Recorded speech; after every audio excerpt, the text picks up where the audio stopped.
सनातन हिंदू धर्म में तुलसी के पौधे का महत्व सबसे अधिक है। इसकी सबसे पहले पूजा भगवान विष्णु जी ने की थी।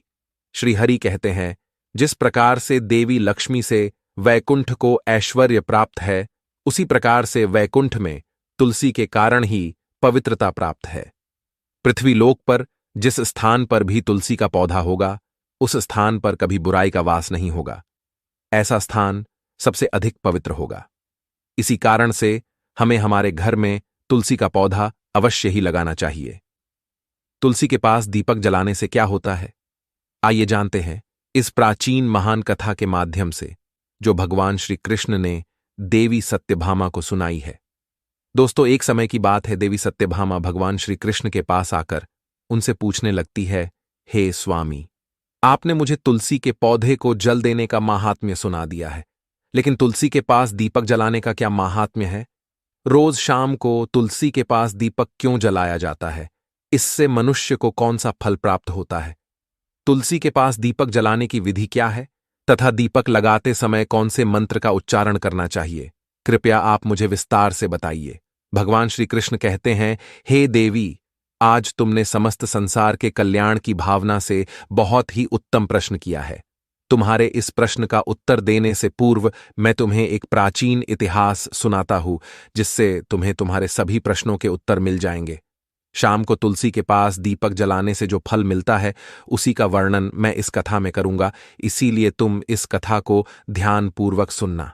इस कथा को ध्यान से पूरा सुनने मात्र से ही मनुष्य को 100 वर्षों तक तुलसी के पास दीपक जलाने का पुण्य प्राप्त होता है। देवी सत्यभामा कहती है, हे प्रभु, मैं इस कथा को सुनने के लिए उत्सुक हूं, कृपया आप इस कथा को मुझसे कहिए। तब भगवान श्री कृष्ण देवी सत्यभामा को वह कथा सुनाने लगते हैं। हे देवी, पूर्वकाल की बात है, दक्षिण दिशा में तुंगभद्रा नाम की एक बहुत बड़ी नदी है। उसी नदी के किनारे पर हरिहरपुर नाम का एक अत्यंत सुंदर नगर बसा हुआ है। उसी नगर में हरि दीक्षित नाम के एक ब्राह्मण निवास करते थे। वे अत्यंत गुणवान, चरित्रवान, धर्म कार्य करने वाले तथा वेदों के मार्ग पर चलने वाले थे। उन्होंने समस्त शास्त्रों का अध्ययन किया हुआ था। उसी ब्राह्मण की एक पत्नी थी, जिसे लोग दुराचारा कहकर पुकारते थे, क्योंकि उसके कर्म ही उसके नाम के अनुसार थे। वह सदैव ही अपने पति को अपमानित करती थी, अपने पति के लिए कुवाच्य कहती थी, पति को भयंकर दुख देती थी, पति के लिए कभी भोजन नहीं बनाती थी। उसने उसके पति के साथ कभी शयन नहीं किया, कभी उसके साथ प्रेम से व्यवहार नहीं किया। पति के मित्र परिवार के लोग घर पर आते तो वह स्त्री उनको अपमानित करके भगा दिया करती थी और स्वयं काम भाव से उन्मत्त होकर निरंतर अन्य व्यभिचारिणी स्त्रियों के साथ घुमा करती थी। उसका मन पति को छोड़कर पराये पुरुषों में लगा रहता था। उसने कभी अपने पति से प्रेम से बात नहीं की, किंतु पराये सुंदर सुंदर पुरुषों के संग बैठकर बातें करती थी। पराये पुरुषों को मोहित करने के लिए सज धज कर गांव में घूमने जाया करती थी। कभी वह वन में किसी वृक्ष के नीचे खड़ी रहकर सुंदर पुरुषों की राह देखने लगती और किसी दुष्ट पुरुष को मोहित करके उसके संग भोग विलास किया करती थी। फिर एक दिन वह दुराचारिणी स्त्री वन में जाकर एक वृक्ष के नीचे खड़ी हो गई। उसका चित्त काम से भरा हुआ था। वह किसी सुंदर कामी पुरुष की राह देख रही थी, किंतु बहुत समय निकलने के बाद भी उस स्थान पर कोई पुरुष नहीं आया। इसीलिए वह अत्यंत दुखी हो गई और प्रियतम की खोज में इधर उधर देखने लगी। उस दिन उसका सारा परिश्रम व्यर्थ हो गया। वहां पर खड़ी होकर वह नाना प्रकार की बातें कहकर विलाप करने लगी। हाय, आज तो इस मार्ग से कोई भी सुंदर पुरुष नहीं आया। अब मैं कैसे अपनी काम शांति करूं? आज की रात कैसे बीतेगी? वह जोर जोर से विलाप करने लगी। उसी जंगल में एक भयानक बाघ निवास करता था। उस पापिनी स्त्री की आवाज सुनकर वह जाग गया और उछलकर उस स्त्री का भक्षण करने के लिए उसके पास आ गया। उस भयंकर बाघ को देखकर उस स्त्री के पसीने छूटने लगे। वह भय से थर थर कांपने लगी। वह स्त्री कुछ करती, इतने में ही उस बाघ ने अपने पंजे से उसे घायल कर दिया और वह स्त्री जमीन पर गिर पड़ी। जमीन पर गिरते ही वह स्त्री चिल्लाते हुए बोली, अरे बाघ, तू किस लिए यहां पर आया है? मुझे क्यों मार रहा है? मैं यहां पर अपने प्रियतम को खोज रही थी। तू मुझे छोड़ दे। मेरा भक्षण करके तुझे क्या मिलेगा? उस स्त्री की यह बात सुनकर वह भयानक बाघ क्षण भर के लिए रुक गया और हंसता हुआ बोलने लगा, हे दुष्टा, आज विधाता ने तुझे मेरा ग्रास नियुक्त किया है। तुझ जैसी पापिनी स्त्रियों को भक्षण करना ही मेरा काम है, तभी मुझे इस शरीर से मुक्ति मिलेगी। वह स्त्री कहने लगी, हे बाघ, तुम कौन हो? मुझे सच सच बताओ, तुम्हें किस कारण से बाघ होना पड़ा और तुम मुझ जैसी स्त्रियों का भक्षण क्यों करते हो? पहले मुझे सारी बात बताओ और फिर मेरा भक्षण करो। फिर वह बाघ कहने लगता है, हे पापिनी, मैं तुझे मेरे पूर्व जन्म का वृतांत सुनाता हूं, किस कारण से मुझे बाघ होना पड़ा। पूर्व काल में दक्षिण देश में मल्लापहा नाम की एक नदी है। उस नदी के तट पर एक मुनिपर्णा नाम की नगरी बसी हुई है। उसी नगरी में मैं निवास करता था। मैं एक ब्राह्मण का पुत्र था और नदी किनारे बैठकर यज्ञ आदि कार्य किया करता था। मैंने उस जन्म में अनेक पापियों के लिए यज्ञ किए, उन पापियों के घर का भोजन किया। मैंने धन के लोभ से अनेक पापियों के लिए कार्य किए। जिन वस्तुओं का दान ब्राह्मण को नहीं लेना चाहिए, उन वस्तुओं का दान भी मैंने ग्रहण किया। आर्ण लेने के बहाने से दूसरों से धन लेता था, लेकिन कभी वापस नहीं करता था। इस प्रकार से पाप करते हुए मुझे बहुत साल बीत गए और मैं बूढ़ा हो गया। मेरे बाल सफेद हो गए, आंखें सूज गईं, मुंह के सारे दांत गिर गए। लेकिन फिर भी मेरी दान लेने की आदत नहीं छूटी और मैं पाप करता गया। फिर एक दिन मैं धन के लोभ से नदी किनारे गया और अन्य धूर्त ब्राह्मणों के साथ मिलकर हमने लोगों को ठगा। झूठे मंत्र वचन बोलकर हमने बिना विधि किए ही देवी देवताओं का पूजन किया और बहुत सारा धन दान में ले लिया। फिर उसी स्थान पर एक बीमार कुत्ते ने मेरे पैर में काट लिया और मैं मूर्छित होकर गिर पड़ा। उसी क्षण मेरे प्राण चले गए। फिर यम के 2 दूत उस स्थान पर प्रकट हुए और मुझे पकड़कर यमपुरी ले गए। वहां पर यमराज ने चित्रगुप्त से मेरे कर्मों का लेखा जोखा निकालने के लिए कहा। फिर चित्रगुप्त कहने लगे, हे धर्मराज, इस ब्राह्मण ने घोर पाप किए है। इसने दूसरों से झूठ कहकर धन लूटा है, विधि से पूजा ना करके झूठे मंत्र बोलकर भगवान का अपमान किया है। इसीलिए यह पापी ब्राह्मण केवल नरक जाने के ही योग्य है। फिर यमराज ने अपने दूतों को आदेश देकर मुझे नरक की अग्नि में डाल दिया। अनेक वर्षों तक नरक की सजा भोगने के बाद मुझे बाघ का शरीर प्राप्त हुआ और मैं इस दुर्गम वन में निवास करने लगा। मैं अपने पूर्व जन्म के पापों को याद करके कभी महात्मा, साधु पुरुष, सती स्त्रियों का भक्षण नहीं करता हूं। मैं केवल पापी, दुराचारी तथा कुलटा स्त्रियों का ही भक्षण करता हूं, ताकि मुझे पाप से मुक्ति मिल जाए।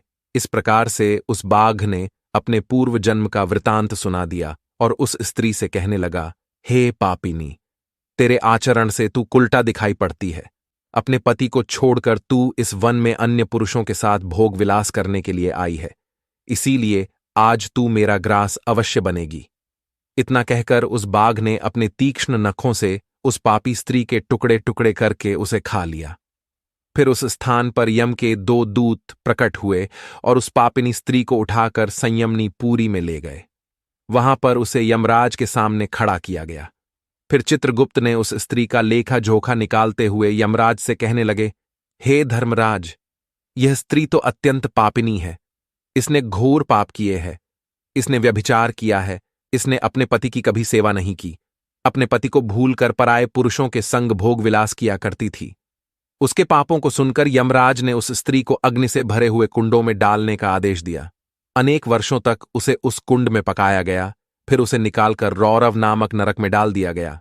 इस प्रकार से उसे अनेक वर्षों तक अलग अलग नरकों में डाला गया और नरक में कष्ट भोगने के बाद वह महापापिनी स्त्री पुनः पृथ्वीलोक पर आकर चांडालिनी के रूप में उत्पन्न हुई। चांडाल के घर में जन्म लेकर वह फिर से अनेक पाप करने लगी, व्यभिचार करने लगी, अनेक पापी पुरुषों के संग विहार करने लगी। फिर कुछ समय बाद पूर्व जन्म के पापों के कारण उसे कोढ़ का रोग हो गया और वह भयानक पीड़ा सहन करने लगी। उसका अंग अंग जलने लगा, उसके नेत्रों में पीड़ा होने लगी। इस दुख को सहन करती हुई वह दिन बिताने लगी। फिर एक दिन वह तीर्थ में स्नान करने के उद्देश्य से अंतपुर में चली गई। वहां पर वह एक आश्रम के बाहर निवास करने लगी। उस आश्रम में एक तुलसी का पौधा था। अन्य स्त्रियों को वहां पर तुलसी के पास दीपक जलाते हुए देखकर उस पापी स्त्री ने भी वही किया। उसने तुलसी के पौधे के पास एक दीपक जला दिया। फिर उसी रात हृदय फटने से उसकी मृत्यु हो गई और यमराज के 2 दूत उसे ले जाने के लिए वहां पर प्रकट हुए। जैसे ही यम के दूत उस पापी स्त्री को पाश में बांधकर ले जाने लगे, भगवान विष्णु के 2 पार्षद उस स्थान पर प्रकट हुए और उन्होंने उन दूतों को रोक लिया और कहने लगे, हे दूतों, इस स्त्री को तुम छोड़ दो, ये स्त्री नरक जाने के योग्य नहीं है। तुम किसके आदेश से ऐसा अधर्म कर रहे हो? फिर यम के दूत कहने लगे, हे पार्षदों, हम यमराज के आदेश से इस पापी स्त्री को उठाकर ले जा रहे हैं, किंतु आप हमें किस कारण से रोक रहे हो? यह स्त्री अत्यंत पापी है, इसे नरक में ले जाने की आज्ञा मिली है। फिर पार्षद कहने लगे, हे दूतों, ये स्त्री तो विष्णु भक्त है, ये नरक जाने के योग्य नहीं है। इसने शाम को तुलसी के पास दीपक जलाया है, इसी कारण से इसके समस्त पाप नष्ट हो गए हैं। इसीलिए अब ये नरक जाने के योग्य नहीं है, यह स्वर्ग जाने की अधिकारी बन चुकी है। पार्षदों की बात सुनकर उन यमदूतों ने उस स्त्री को उसी स्थान पर छोड़ दिया और यमलोक लौट गए। वहां जाकर उन्होंने यमराज को सारा वृतांत सुना दिया। फिर भगवान विष्णु के पार्षद उस स्त्री को दिव्य विमान में बिठाकर स्वर्गलोक ले गए। भगवान श्री कृष्ण कहते हैं, हे देवी सत्यभामा, इस प्रकार से तुलसी के पास केवल दीपक जलाने मात्र से ही मनुष्य के सभी पाप नष्ट हो जाते हैं। जो स्त्री नित्य शाम को तुलसी के पास दीपक जलाती है, वह सौभाग्यशाली बनती है। उसके पूर्व जन्मों के सभी पाप नष्ट हो जाते हैं, उसे सुख समृद्धि की प्राप्ति होती है। रोज तुलसी के पास दीपक जलाते समय इस मंत्र का उच्चारण करना चाहिए। ओम तुलसी देव्यै च विद्महे विष्णु प्रिययाय च धीमहि तन्नो वृंदा प्रचोदयात। श्री कृष्ण कहते हैं, हजारों अमृत के घड़ों से नहलाने पर भी श्री हरि को उतनी तृप्ति नहीं होती जितनी वे मनुष्यों के द्वारा तुलसी का एक पत्ता चढ़ाने से प्राप्त करते हैं। 10,000 गोदान से मानव जो फल प्राप्त करता है, वही फल तुलसी पत्र के दान से पा लेता है। जो मृत्यु के समय अपने मुख में तुलसी पत्र का जल पा जाता है, वह संपूर्ण पापों से मुक्त होकर श्री कृष्ण के धाम जाता है। तो दोस्तों, इस प्रकार से भगवान श्री कृष्ण ने तुलसी के पौधे के पास दीपक जलाने का महत्व बताया है। आपको यह कथा कैसी लगी, कमेंट करके जरूर बताएं। जानकारी अच्छी लगी तो वीडियो को लाइक जरूर करें। कमेंट में जय श्री कृष्ण, जय मां तुलसी जरूर लिखें। साथ ही चैनल को सब्सक्राइब करें। आप सभी का धन्यवाद।